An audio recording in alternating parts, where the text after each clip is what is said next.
The process begins on dairy farms, where cows are raised specifically for milk production.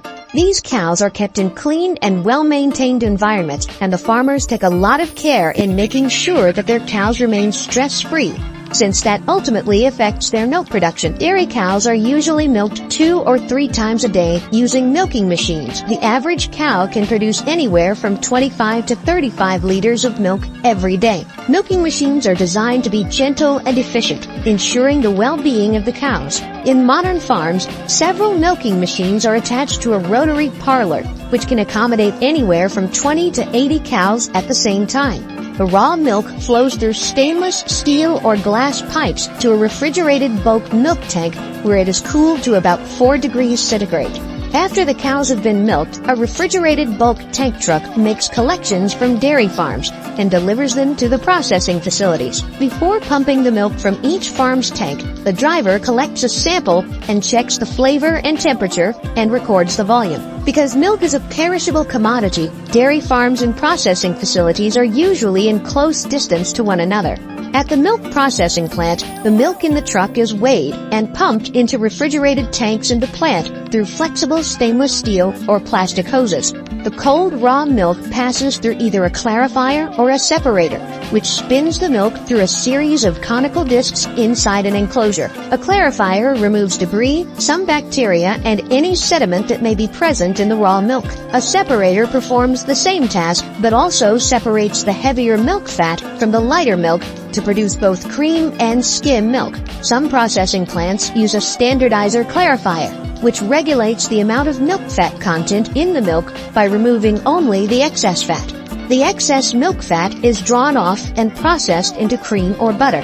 Next up, the milk is fortified, which involves the addition of specific minerals and vitamins to enhance its nutritional content. This process is typically done to address nutrient deficiencies or to meet specific dietary requirements. Usually, vitamins A and D are added to the milk with the help of a peristaltic pump, which automatically dispenses the correct amount of vitamin concentrate into the flow of milk. The milk, either whole milk, skim milk, or standardized milk, is piped into a pasteurizer to kill any bacteria. The process was discovered by Louis Pasteur of France, who actually developed it to kill the bacteria in wine to prevent it from turning into vinegar. Later, it was found that the process could be used to kill harmful bacteria in not just wine, but a variety of food products. There are several methods used to pasteurize milk. The most common is called the high-temperature, short-time HTST process, in which the milk is heated as it flows through the pasteurizer continuously.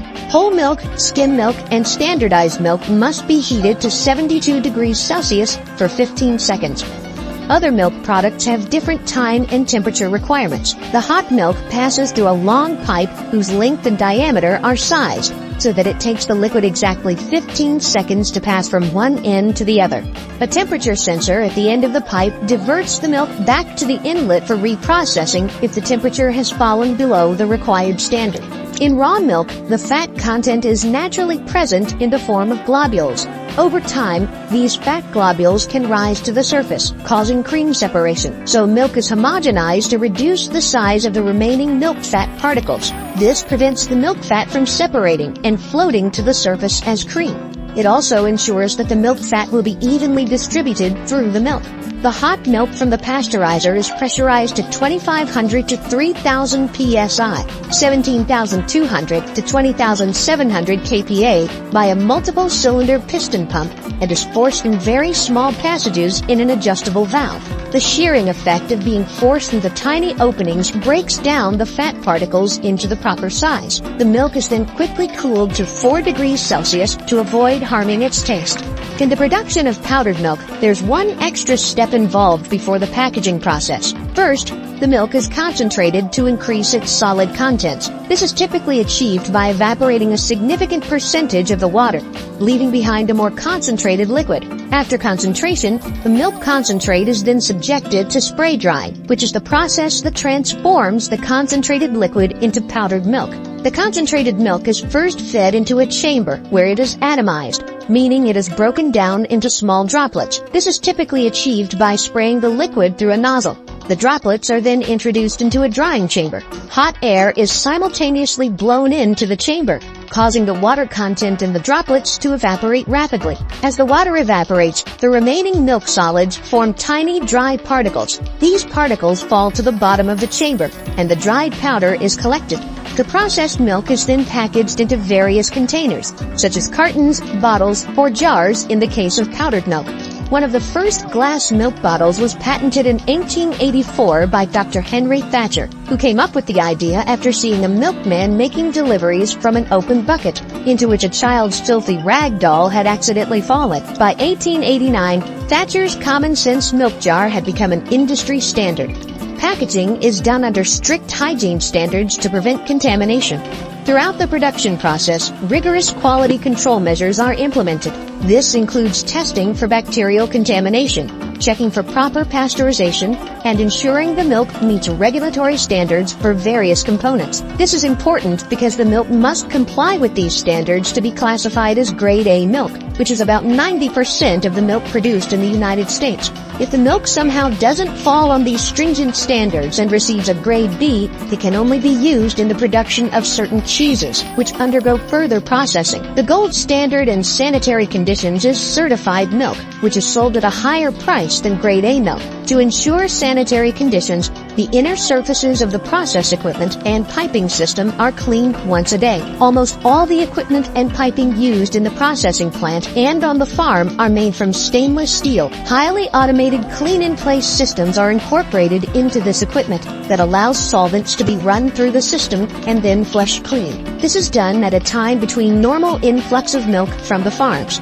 Once packaged, the milk is distributed to retailers through a cold chain to maintain its freshness. Refrigerated trucks are commonly used to transport milk to ensure it remains at the appropriate temperature. The milk reaches retail outlets where customers can purchase it for consumption. Commercially produced milk is available in various forms, including whole milk, skim milk, 2% milk, and specialty products like flavored milk or lactose-free milk. That was all about how milk is produced, from its humble beginnings in a dairy farm to the aisles of grocery stores.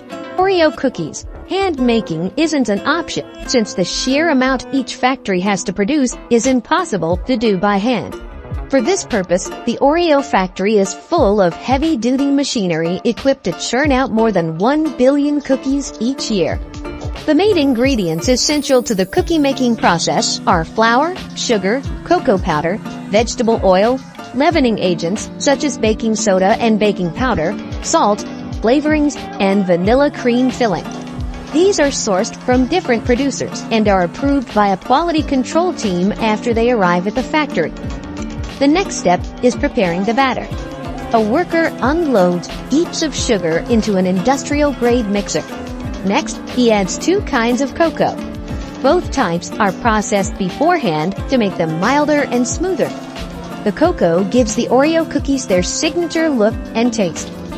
A premix of salt and other ingredients follows. A specially formulated canola oil mixture will help these dry ingredients form into a batter as huge beaters blend everything together. Water is added and the batter starts to look like a bubbling chocolate mixture. Then, dry ice is added to lower the mixture's temperature. This is important because when flour is added, the dough will turn out to be less crumbly than it would have been if it was kept at room temperature. A premix of leavening ingredients goes in next. One final mix, and the chocolate dough is ready to go. The workers then shovel the cookie dough into a grate and press them through the grate into a molding machine. This helps portion the large clumps of cookie dough into individual pieces that are crucial for the molding process. The molding machine then forms the dough into biscuit shapes. It also has the intricate design and logo engraved into a roller that presses it onto the cookies. This machine churns out an impressive 5,000 cookies every hour. For the baking part of the process, the cookies move from a silicone conveyor onto a steel one. This is because the excellent thermal properties of the belt deliver efficient baking and a crisp, attractive base, while the hard, smooth surface ensures easy, clean product release. The cookies then travel through an 85-meter-long industrial-grade oven for several minutes and receive an even baking. While the cookies are being cooled, the vanilla cream filling is prepared. The filling is made from a mixture of powdered sugar, vegetable shortening, vanilla flavoring, and sometimes other ingredients to achieve a desired taste and texture. Once the vanilla filling is prepared, it is loaded onto a pump. The pump is a device that allows controlled and precise dispensing of the filling. The filling is poured into a hopper or container attached to the pump. On the other side, once the cookies are cooled to the desired crispness, they are ready for assembly. They move to another conveyor, which feeds into a series of chutes. The biscuits travel over ramps designed to make them fall into a certain orientation. One side lands plain side up, while the other one lands with the engraved side up. This puts them in the correct position for the all-important cream filling. A cylindrical pump deposits the vanilla filling onto the plain side of the biscuits. These biscuits then travel to a station where machinery presses the top biscuit onto the bottom one. Once the cookies have been assembled, mechanical fingers separate them into bunches. Then grippers swing into action and move each bunch forward and then release it into plastic trays. The entire cookie-making process takes about 90 minutes, churning out 3,000 cookies every minute. The trays, now full of biscuits, move on to the quality control station. At the QC station, the Oreo cookies undergo quality control checks to ensure they meet the company's standards. Once approved, they are packaged into larger boxes or containers and shipped to distribution centers, where they are then sent to retailers for sale. This iconic cookie is available in more than 100 countries around the globe, and approximately 34 billion are sold each year. If the whole process has you craving something sweet, don't worry, we've got your back.